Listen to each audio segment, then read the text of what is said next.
देखिए, गैर भाजपा राजनीतिक दल के जो सांसद हैं लोकसभा में और राज्यसभा में, वो कोई सूरज चांद सितारे तो मांग नहीं रहे। वो तो सरकार को बस इतना कह रहे हैं कि एक देश की सबसे सुरक्षित इमारत पे हमला हो जाता है, एक प्रकार से उसकी सुरक्षा में इतनी बड़ी चूक हो जाती है, तो परमात्मा का शुक्र है कोई जान माल का नुकसान नहीं हुआ। वो भी हो सकता था। जब इतनी बड़ी चूक हो गई तो उसकी जांच रिपोर्ट सदन के भीतर रखें और जिम्मेदार लोग जो उस सुरक्षा के लिए जिनकी जिम्मेदारी बनती है वो आकर सदन के भीतर अपना जवाब दर्ज कराएं और एक छोटी सी चर्चा हो जिसमें सर अपने विचार रखें।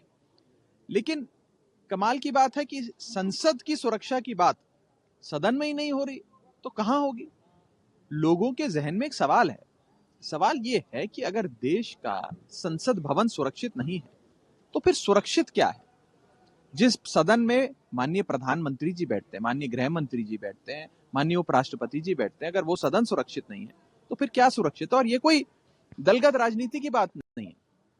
हम लोगों को प्रधानमंत्री जी की सुरक्षा की भी चिंता, हम लोगों को गृह मंत्री जी की सुरक्षा की भी चिंता, हम लोगों को माननीय उपराष्ट्रपति जी की सुरक्षा की भी चिंता।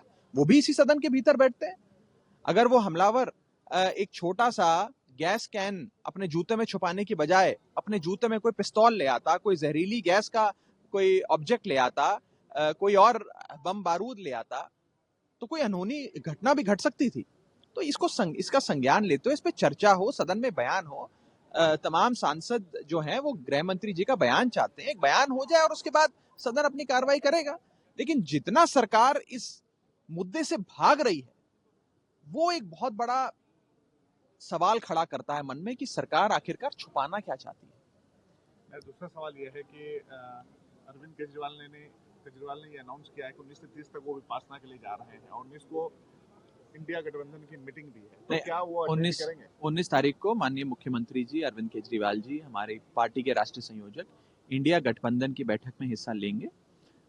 उसके बाद उसके उपरांत ही जाएंगे और बैठक में तमाम राजनीतिक दल जो इंडिया अलायंस के झंडे तले आए हैं वो सब पहुंचेंगे और हम एक मजबूत प्रयास करेंगे कि एक बेहतर भारत के लिए, एक बेहतर देश के लिए एक ब्लूप्रिंट जनता के सामने रखें। और आज ये देश कई बड़ी चुनौतियों से जूझ रहा है, जिसमें बेरोजगारी भी है, जिसमें महंगाई भी है।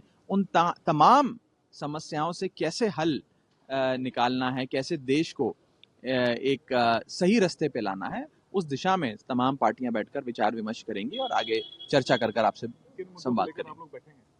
देखिए, वो तो कल की मीटिंग के बाद ही तय होगा। आज मीटिंग से पहले क्या मीटिंग के मुद्दे होंगे और क्या चर्चा होगी उस पर बयान देना ठीक नहीं है। एक बार मीटिंग हो जाए उसके बाद विस्तार से आपसे